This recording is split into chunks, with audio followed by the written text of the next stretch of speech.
إن هذا القرآن يهدي للتي هي أقوم ويبشر المؤمنين الذين يعملون الصالحات أن لهم أجرا كبيرا.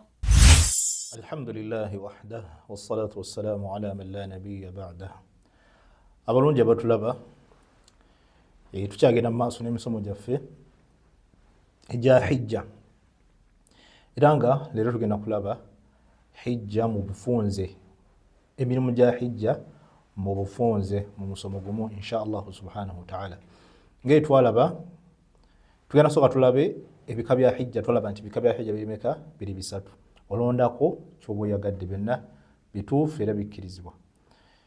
Osobola okukola hijja eyitibwa at-tamattu' oba al-qiran oba al-ifrad. At-tamattu' kyeyina nti omuntu aleeta enniya ku miqaat, n'aleeta nti enniya nti labbayka umra, n'akola umra mu ashhurul hajj, mu myezi gya hijja, n'agamba nti labbayka umra, n'akola umra ng'ebya bulijjo. Twalaba umra byonna okukolera ku miqaat twabiraba, n'atuuka e Makka n'akola umra ng'eya bulijjo nga twagiraba. Bw'amala n'amala emikolo gya umra gyonna n'abeera mu mbeera ze za bulijjo, ate bw'amala olunaku lw'omunaana lutandise lwa hijja weetandikira, n'addamu n'aleeta enniya endala eya hijja, labbayka hajjan, n'agenda ewa, n'agenda e Mina. Kati n'akola emirimu egisigadde egya hijja nga twagiraba. Oyo wa tamattu pozi kyayina era asala ku lunaku olw'ekkumi nga twasoma, asala ekisolo ku lunaku olw'ekkumi. Naam, eyo eyitibwa tamattu. Ayawula umra, asooka n'akola umra namala n'akola neki ne hijja nga byonna byawudde. Naam, ate al-qiran ye kyayina bw'ajja ku miqaat aleeta enniya bbiri omulundi gumu, labbayka hajjan wa umra, aleeta enniya ya umra n'enniya ya hijja omulundi gumu ali ku miqaat, labbayka hajjan wa umra, n'aleeta enniya bw'atyo nti agenda kukola hijja ne umra, n'anuirira, n'akola ki? N'akola umra ne hijja. Gamba akola emirimu gya hijja naye nga mu nniya ye mulimu nti ne umra akola ki? Agitwaliddemu. Era we yeetoola Kaaba etwalibwa nga tawaaf. Kati wagenda n'akola tawaafu al-qudum nga yakagenda e Makka, etwalibwa nga tawaafu al-qudum ate etwalibwa nga umra. Wakola sa'i etwalibwa nga sa'i ya umra ate sa'i ya hijja.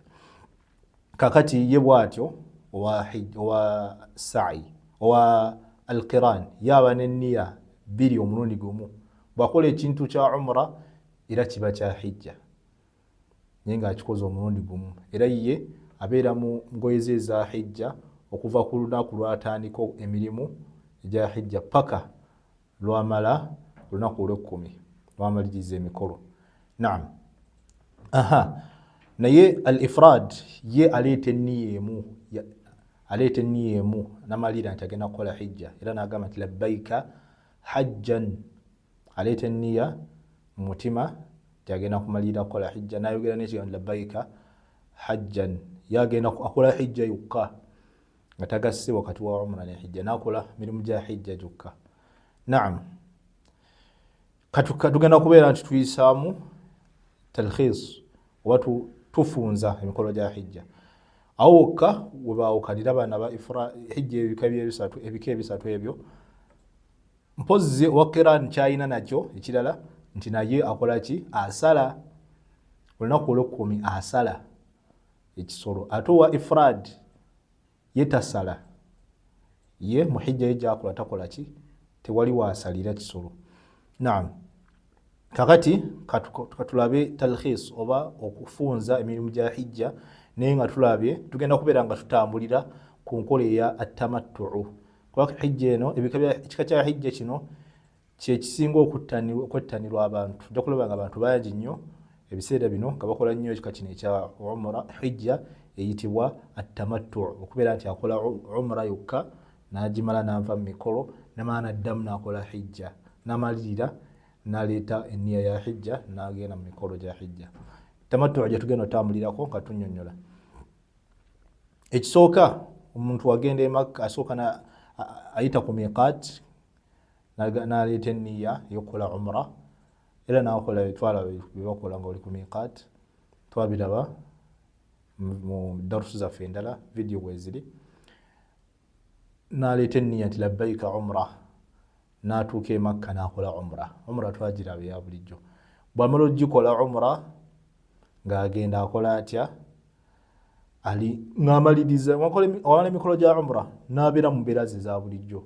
Oba musajja n'ajjamu n'enkutu oba ihram gy'abadde ayambadde engoye ze enjeru n'azijjamu n'abeera mu mbeera ze za bulijjo.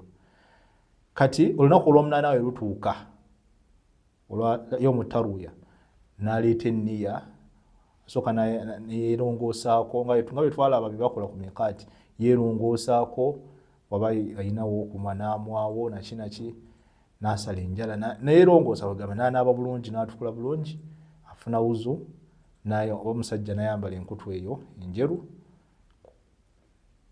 ekyambalo ekyo ekyeru kibayita ihram enkutu eyo nekino ekyambalo ekya waggulu n'amalirira okukola umra. Wamala okwambala ebyo n'amalirira okukola umra. Toleeta nniya ate n'omala n'osala enjala n'osala enviiri nodda. Ebyo bikola tonnaba kumalirira. Bw'omaliriza ebintu ebyo ng'omalirira nti labbaika umra, labbaika hajjan naku olw'omunaana nti labbaika hajjan n'omalirira nti ogenda kukola ki? Hijja. N'oyambala bulungi, wayambadde dda bulungi n'omalirira ogenda kukola hijja nti labbaika hijja n'ogenda ewa Mina. Era ng'almabiit fi Mina okusula e Mina ku lunaku olw'omunaana olwo sunna.